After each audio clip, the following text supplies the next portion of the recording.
నెల్లూరు జిల్లా శ్రీహరికోట భారత అంతరిక్ష పరిశోధన సంస్థ షార్ నుంచి నెల 18వ తేదీన పిఎస్ఎల్వి C61 రాకెట్ ద్వారా రీశాట్ 1B ఉపగ్రహం ప్రయోగించడానికి ఇస్రో సిద్దమైంది. ఈ ఉపగ్రహం భారతదేశ రక్షణ రంగం కోసం కీలకంగా పనిచేస్తుంది.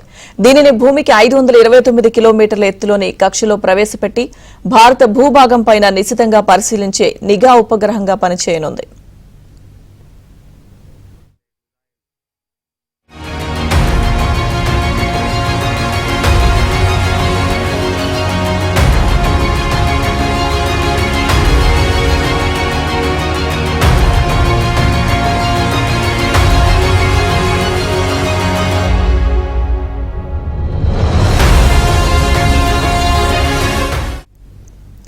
ముంబై దాడుల తర్వాత భారత సరిహద్దుల భద్రత కోసం 2009 తర్వాత ISRO RISAT 1, RISAT 1A, RISAT 2, RISAT 2B, RISAT 2BR1, RISAT 2BR2 వంటి ఉపగ్రహాలను ప్రయోగించి వాటి ద్వారా పటిష్టమైన భద్రతను ఇస్రో రక్షణ శాఖకు అందిస్తోంది.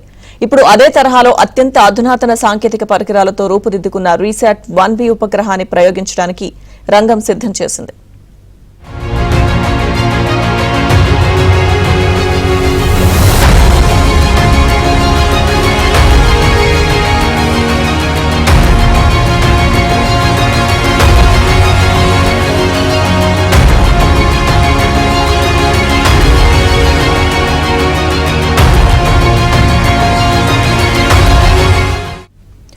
భారతదేశం చుట్టూ ఉన్న భూభాగంలోకి ఎటువైపు నుంచి శత్రు దేశాలకు సంబంధించిన చొరబాట్లు జరిగినా శత్రు సైన్యం వచ్చినా వెంటనే ఈ ఉపగ్రహం రక్షణ రంగానికి సమాచారం అందించే విధంగా దీన్ని ఇస్రో రూపొందించింది.